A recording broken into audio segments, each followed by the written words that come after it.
there's an interesting thing there around this obsession to work. There's all sorts of stuff out there now with this work-life balance, and then you'll get someone like Elon Musk that comes along that lives in his facility. The Elon Musks are the extremes. So what's the balance? Was there any instances or challenges, let's say, that you faced early on? How did you deal with it versus how you were dealing with now? One particular piece of work was taking longer, and unfortunately I happened to bring that to the attention of the whole group with the person standing there and sort of challenge the person in front of everybody. I'm never going to do that again. And that was a really tough lesson in terms of how not to manage people. Did you have any part-time jobs through that period? You know, normal kind of Pizza Hut, McDonald's. 5 stars, I got my 5 stars. Yeah. Did you? On the day I left, McDonald's, yeah. What a way to bow out. Opportunities are attached to people. I think there's never been a better time to be an engineer.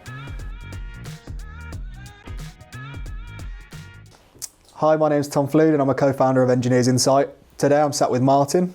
Welcome, Martin. Do you want to introduce yourself? Yeah, hi Tom, my name's Martin Hurworth.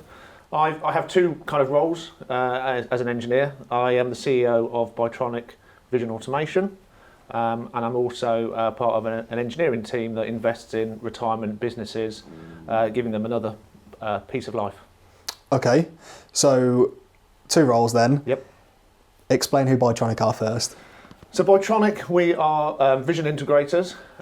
We work with global manufacturers and logistics firms, and really what we're doing is we're helping the teams there become more resilient in their manufacturing process. We're doing this through machine vision. What's happened, COVID really highlighted challenges in terms of resourcing. Vision has traditionally gone in and been used in terms of sort of productivity improvements and quality improvements. But with COVID and the kind of current challenges on resource, we're now really getting more involved in how to make these businesses more resilient using vision rather than just being a productivity improvement. Okay. And how many people, who are you responsible for? So the team's about 14. Okay. We're based just south of Birmingham, just off the M42. And we're specialists in vision. So every day we wake up and we think about vision, machine vision, and how we can improve processes. Okay, and the other business, what was that called? So the other business, I work for a company called Amcomri, and what we do is we find interesting engineering businesses that have come to the end of their ownership life. Most likely the owners are looking to retire. These are good businesses, good engineering businesses, and we buy them and we then grow them. Okay, so last night when I was doing my research, I thought I'd go on your LinkedIn, see where you've worked, and I knew you'd been at a lot of places. But the LinkedIn list just kept going. Yeah. So how do you manage in your mind what business you're in at that time, or that specific day, or is it both jobs in the same day that's just, your mind's just going 100 miles an hour all the time?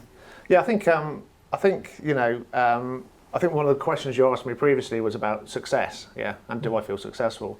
And I think success really is this ability, for me, where I am, is this ability to choose what I do. Yeah, so there's a degree of freedom. So success for me allows a degree of freedom. I'm fairly kind of visionary in my thinking, so I like to go and spot opportunities and do lots of things. So the sort of downside of that is, yes, managing, 1 hour I'll be working on one business, another hour I'll be working on another business. But to be honest, it's only the same as dealing with customers or working with customers in any single business. I might be in a meeting talking about vision for a particular company, and then 2 hours later talking about another application in another company. So it's just having a degree of ability, and it's what I enjoy. I enjoy that changeability, that sort of flexibility. Yeah. I get a buzz off that. Yeah. So we've only really known each other a couple of years, worked quite closely together for a couple of years, so we know each other reasonably well. Yeah. And I suppose the couple of things that really stand out to me when I think of Martin Hurworth is passion. There's whatever project you seem to be in, there's a passion for it. Yeah. And then this drive to succeed. So where does that come from? Drive to succeed, I think that's there's always the fear of failure, without a doubt, and actually, there has been failure in, not everything has worked out as it should do, but it's what you learn from that. But I guess the drive, of course, I have a family, and my desire is to firstly provide for them. So that's really, really strong. And another bit of drive is not to be bored. I I like the idea of identifying opportunities, meeting people, looking at interesting things. And for me, the world is full of opportunities, and there's just not enough time. There is not enough time to go and to find them all and to meet all the people. And I mean, a great phrase I read a few years ago is, opportunities are attached to people. You have to go and connect, meet, talk, build relationships, and then opportunities come along. And actually, that's what's really sort of helped my career. It's just there's an opportunity, there's a relationship, and then sort of go into it and explore it. Yeah. Not be shy of doing that. Yeah, we're probably going to dive in later on a little bit deeper into that, because there's an interesting conversation there. But then the other one was passion. So passion is really important to me as well. I can't be interested in something I don't fundamentally can get my heart into. So passion is, passion comes from, for me, sort of clear direction of where we're travelling and what the opportunity is, and then how to get behind it. And then sort of how to drive the team along the way. Mm-hmm. Yeah. So let's go right back when you were a child. Yeah. Did you always want to be an engineer? No, not really. I was the first one to go to university. It just seemed a natural, logical conclusion in terms of having a bit of a mechanical upbringing. My first vehicle was a Land Rover, which I had to kind of renovate and build. So there was a practical element to my home life. My father was very practical. Mm-hmm. So that was kind of, I guess that was always there.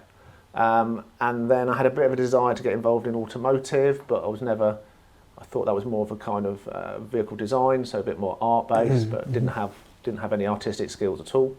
So then engineering was just a natural progression for sort of a practical guy, really. Okay. Do you have a favourite memory from your childhood? I wouldn't say a favourite memory, no. I mean, it was just always, my father was always building stuff, making stuff. We lived on an estate house and we had a tractor in the garage, which he'd renovated. He built an observatory in the garden to do astronomy. Not your normal shed. No. Very strange for our neighbours. So there was always, there was a relentless passion there for creating stuff. Yeah. He never finished anything. No, my man's very similar. He's an amazing engineer, mechanical, but anything around the house, he'd start and never finish. Yeah. It's like he'd put 100% in when he's at work, and then come home and start something and think, I'll finish that later. Yeah. And I suppose my desire for engineering came from that. There was a family business where my uncle, my dad, nan and granddad, but they always said to me, don't go into mechanical, we've got no money. Yeah. So go into electrical. And then I was almost, well, that's my only option, so I'm just going to do it and see what happens. But I never thought about being an engineer. I always seen them at work all the time and thought, hey, stinks of oil. Oh, I don't want to do that. Well, that's part of the classic problem with the engineering title. Yeah. It comes up the wrong messages, really. I mean, personally, I think there's never been a better time to be an engineer. If you think of all the issues, and not all the issues, but the majority of the issues in the world are engineering issues. Mm-hmm. They just need finance, but essentially a lot of what we need to do, climate change, all those kind of things, they're engineering issues that need to be resolved. So I think it's a really great time to be an engineer. No, I agree. So you went to Nottingham-Trent? Yeah, so I did a combined degree, really, so mechanical, electrical, and production. Should have been a really good degree in terms of a completed, rounded character kind of thing, but it was a bit fragmented. Came out with a degree. I think what was fundamental there was having a year out in industry.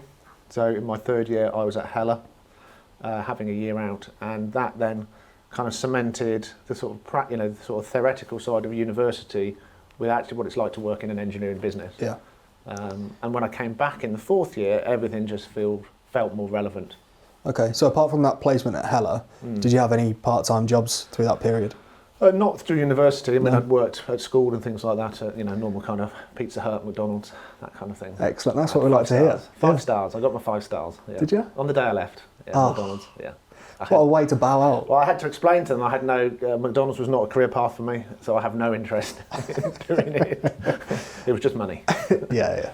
Is there anything that sticks with you from that time? I guess the McDonald's bit is process, just a really tight process. Yeah. When I look back, repeatable process, and you can see and KPIs. All sounds a bit sad, but actually, you can see how they drive that business from that point of view.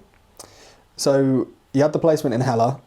You finish your degree. Do you go back to Hella then? Do you have I a had job? about a year of sort of bitty jobs where it didn't quite get a plan, just in terms of a couple of sort of changes that didn't really work out, and then I ended up back at Hella. The intention was always to go back to Hella, but their plans were slightly different in terms of timing, so the timing was out, but then the timing was right, and then I went back to Hella, probably about a year later it was.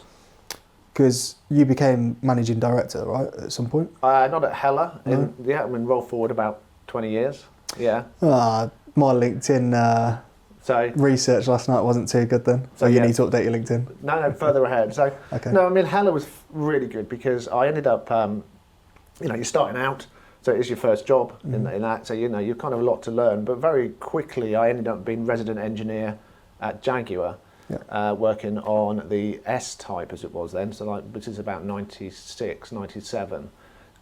So the vehicle lighting was being designed in Germany. Obviously, the car was being designed in the UK. And I was the interface between the two. So I'm 24-year-old engineer, sat in Jaguar, representing the supplier with a company car, doing some really exciting stuff, like test driving, prototype cars. I think my most significant sort of memory there is one day realising that I'm standing in the studio, in the design studio, there's the car in clay in front of me, and I'm advising what the design of the headlamps need to look like, which is also then influencing what the design of the front of the car looks like. And then I'm suddenly realising, actually, I am part of designing a car, rather than you have to be, say, from an art-based point of view. Actually, from an engineering point of view, you are doing vehicle design, and that was quite cool, actually. Was there a point in your career where you thought, actually, I can climb the ladder here? There's something about me, or there's an opportunity in front of me that I can really progress. No, it's never been strategic like that. It's just been there's the next opportunity, and actually where it's come from, I've discovered, is a need to improve or make something better. So it could be that there's a role missing above me that's needed that would make this better, or when I got into my more kind of commercial positions, there's a market, there's an opportunity here we should be serving, and we're not structured correctly, and there's a role needed. So generally, what I've found is I've created the next role. Okay. So not really a sort of strategy for growth thing, but actually there's an opportunity, and it needs to be filled, and I have done that several times. So I guess what that comes back to is about the reality. It's not necessarily being interviewed for the next job. Yeah. It's actually creating it, and then taking it on. Okay, but with each opportunity comes some responsibility that you didn't have in a previous role, right? Yeah, and the first thing is going out there and saying, there's an opportunity to improve. I think there's a role here. I think it's me, and let me have a go. Okay. So it's that let me have a go thing. At what point did you start having employees underneath you? That was the first role actually at Hella, so very quickly. So one of the first things is, I went to Germany to be trained as a headlamp designer. So I was out there for 7 months, and then came back to the UK and started working on Land Rover projects at that point. And then very quickly needed to build a team. So, I then became more of a senior engineer. Then I needed some junior engineers for some of the detailing. So that then moved me into my first kind of, I would say, management role, supervisory role really. So that wasn't really about people management. That was just more of a supervisory. I had no influence on salaries or performance or anything like that. But that was the first thing I did. Okay. Was there any instances or challenges, let's say, that you faced early on? How did you deal with it versus how you would deal with now? Is there anything you've learned along the way? Yeah, there is. Yeah, I one of my when I was in a managing director position in one of my other companies later on in my career, early on into my sort of managing of people, and there's a team of, I'd say, 15 of the company in front of me, and one particular element of one particular piece of work was taking longer, and unfortunately I happened to bring that to the attention of the whole group with the person standing there, and sort of challenge the person in front of everybody. I'm never going to do that again. Yeah. That was a really tough lesson in terms of how not to manage people. Yeah. So I basically a sort of public, challenge. And I had to do a lot of work to build the trust back up after that. That was going to be my following question. Yeah. You know, that affects team morale. So how do you bring people back together? Worked really hard at it. I mean, I had to go out and apologise. Yeah. So the first thing is, made a mistake. Shouldn't have done it. And then a slow build back of the sort of trust after that. But yeah, that was, some of these things are painful. You have to learn through them, and never gonna do that again. No. So. And now what? More intimate, one-to-one sort of. Yeah, I mean, it would be much more down to the individual level. I'm also much keener now to understand what's driving people's behaviours and things like that. What's going on inside. So one of the big learnings I've had, probably in the latter half of my career, is about people's motivations and what's going on inside a bit more, and exploring that. So I actually moved my management style much more from a kind of directive approach, which you need to have at different times when the businesses are doing different things, into a more coaching style. Okay. Because there's the ability to get some new, I'd say some new process. Yeah, I'm losing it a little bit here. So I moved my style into more of a coaching style, which is more suitable for engaging people. I would say. Yeah. Okay. So what are the big challenges you're facing right now, 2023? I'd say the big challenge is this work, is this people, what is this? Anything. Let's go work first. Yeah, I think, so the biggest challenge that I'm facing the biggest challenge I'd say that Bytronic is facing, and this is the same for a lot of companies, is there's real apathy with customers in terms of actually committing to projects. And actually, we find that our lead times from quotation to sort of purchase order have really now pushed out. The projects have legs. The customers are interested in having them, but the decision process it can take 9 to 18 months now. And whilst that's going on, the customers are not seeing the benefit of the automation. That's would actually be, there's an ROI in place. It benefits them, but there's other things that go on, and I think this is partly down to there not being many engineers. I think that's one challenge. Everybody's very time poor nowadays. I think engineers are naturally quite reserved in terms of their risk appetite and things like that. So there's a desire to really cross all the T's, which is understandable. But this kind of actually moving the project on is a real challenge. We've never had such a big pipeline as we've got at the moment. Right. Yeah. Yeah, we had an episode with Johnny Gray, who's sales director at Jaguar, and we spoke about the exact same thing. Yeah. It's like this short-sightedness from the market. Yeah. Everyone wants a real quick ROI. No one's placing the order. And no one thinks, well, in 5 years' time, my facility's more resilient, which I know is a word that you're really keen on at the minute. Automation brings resilience into a factory. Yeah, absolutely. Okay, all right. So there's the next section is about the next generation of industry or engineers. And it's a scenario that I ask everyone, and it's imagine you stood in front of a classroom of the next generation. What advice would you give them? So, I mean, I have young engineers that join us, and often there's a lot of ambition, and kind of wanting to jump ahead and wanting to get ahead fast. Want to progress quickly. It's like everything's turned up a bit, really. And my first kind of view with this is learn your craft. Just learn your craft. For me, this was headlamp design. So working at Heller, I was trained. It was a formal event, formal course, and then I was out there practicing it, making it real, and it took several years. And that learn the craft at that kind of in your 20s has set me up for my thinking for the rest of my career. I was working for a German company. It was very tight, very precise. It was a big company, had procedures and policies to follow. But that gave a level of discipline now that I apply to everything I do. So my first thing is learn your craft. What are you about? What excites you? And essentially, what are you going to earn your money off to start with? Yeah. I would say that's my first thing. The next bit that I've learned really is always be learning.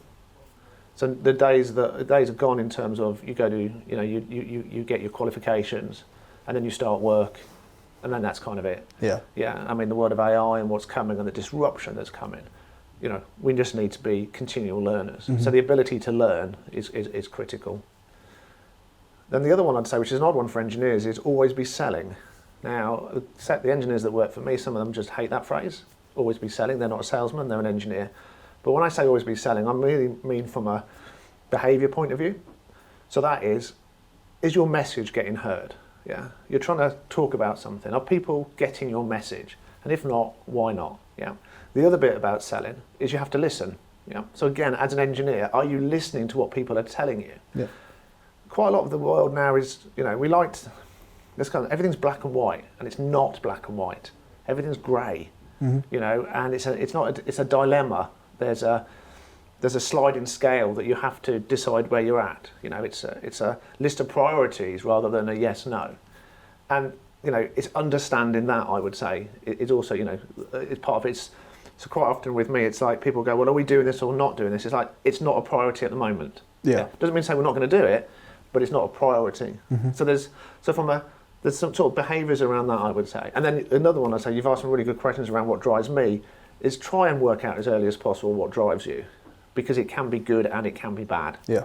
Yeah. If you've been brought up in an environment where there's a very strong work ethic, that can be very negative when you're at work, because you're always driving for perfection. Yep. Yeah, and that gets a bit relentless. Yep. So, you know, and that kind of introspection takes some time to develop.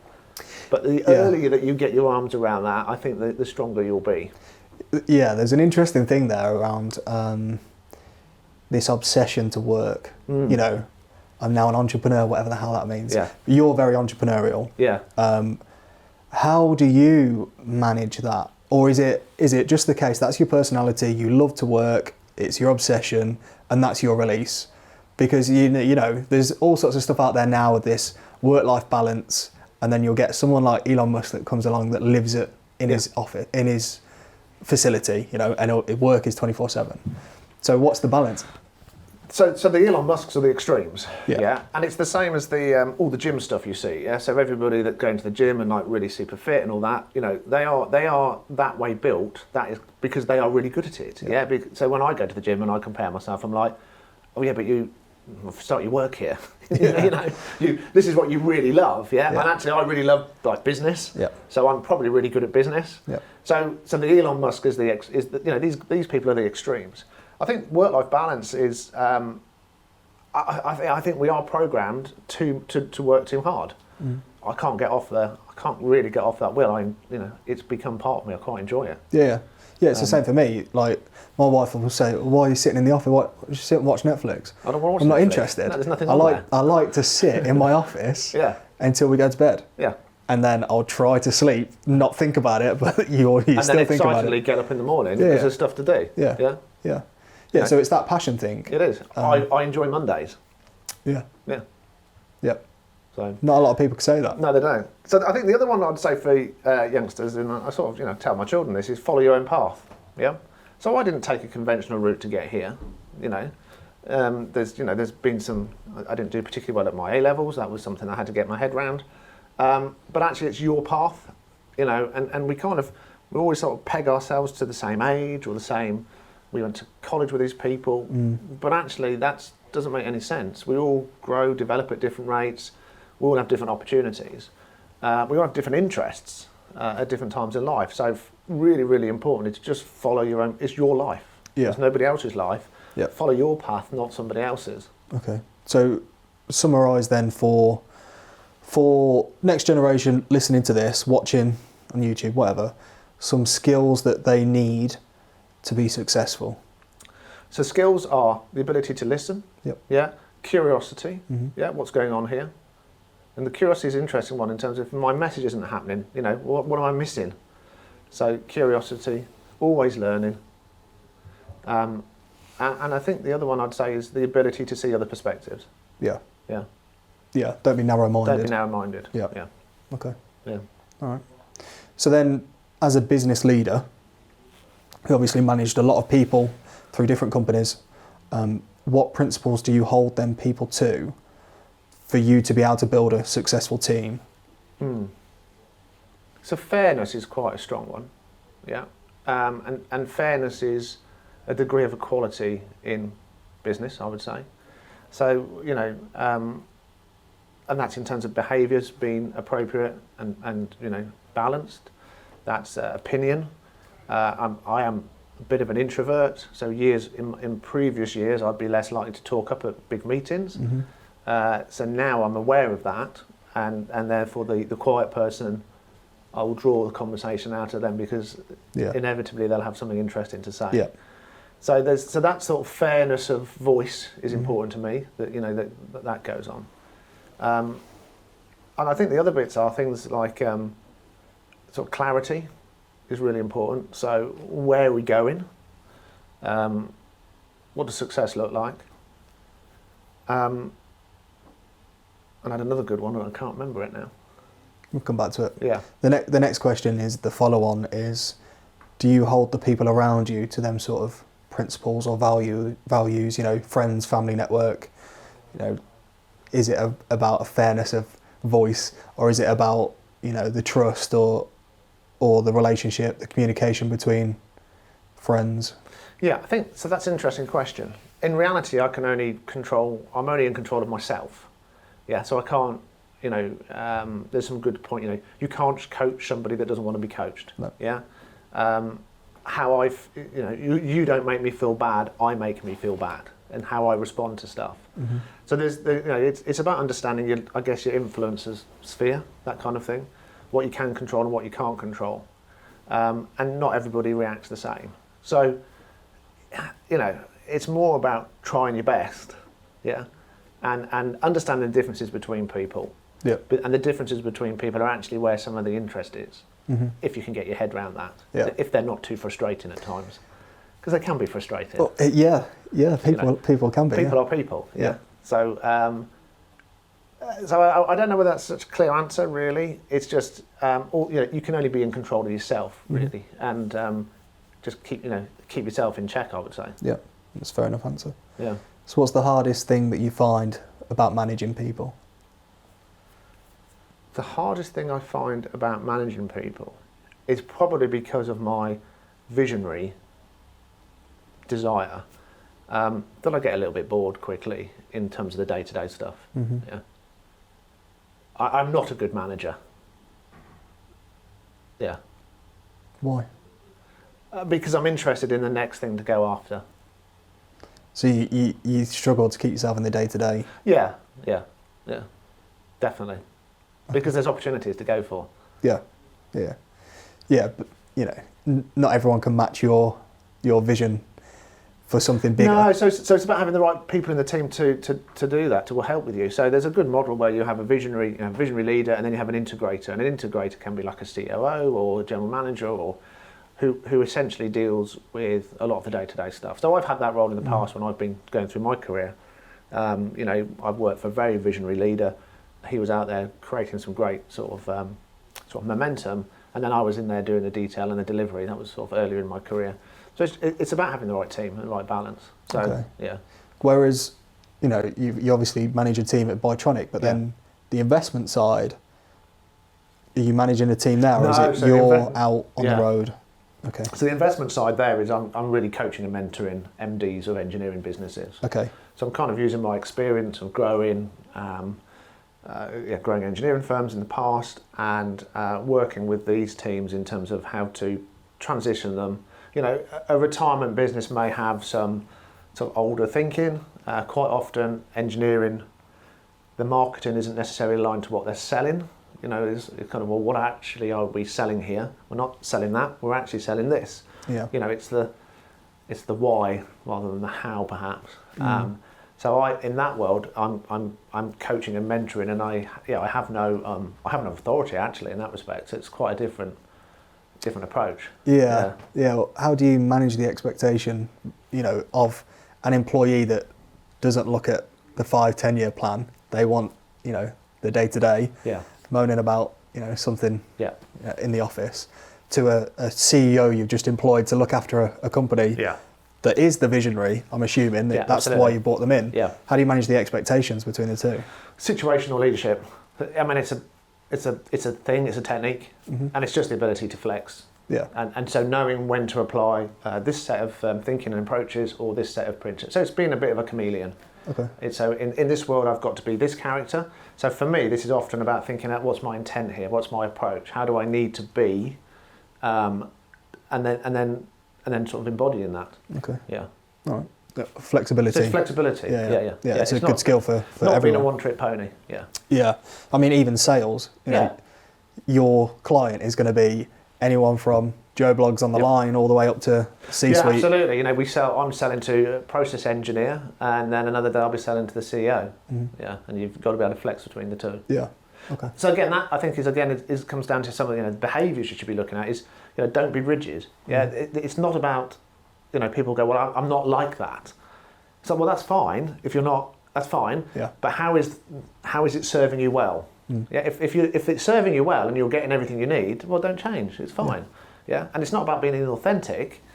It's just, well, how does this need to progress? Well, I need to change how I approach this because I'm not getting the results I need. Yeah. Yeah. But I was very, very similar. I suppose I am an introvert, although people will see this. Same as me, yeah. This guy's all over LinkedIn and he's on YouTube now. He's not an introvert. But I would sit in the meetings completely quiet and you're scared that someone's going to ask you the question. I'd feel my insides like doing backflips. I remember at Hella, Tuesday mornings we'd have a regular meeting and the operations director was there and he was a very intense guy. I remember not being able to get words out of my mouth. Yeah. It occurred to me the other I was like, who is that person? How was I unable to talk? Yeah. Yeah, it's finding your comfort zone, I suppose. Like that room of people that you're just sat in a chair and someone's asking you the question in front of all of your peers is quite a daunting thing. But when you're the person with the vision, it's a much easier to express it to the group because they either follow you or they don't. Yeah. Okay, so you mentioned earlier on that we've spoken before about if you're successful. So I'm going to officially ask you, because I'd ask everyone in the podcast, do you consider yourself successful? Yes, I do. Okay. Because I have choice. Yeah. I think. So I have the choice to go and pursue some business over here. I have some choice over what my day looks like. I have a degree of control over where that's going. I have customers. Everything I do, I have customers. So rather than having bosses, in that sense, I have multiple customers who the business have to deliver against. Yep. So from that point of view, yes, I would say I have success. Okay. I think the challenge on that though is it comes at a bit of a cost. I think work-life balance is the wrong way, and I'd like to have spent more time at home. Okay. So then the advice for me then, because about to have a baby. Yes. Yeah. Not personally, although I look like it. That's something that I'm conscious of. Obviously, we've got a hell of a lot going on, and it's stressful starting a company, and then we're going to have a baby very soon. Yeah. And I'm already conscious of my passion, my love is work.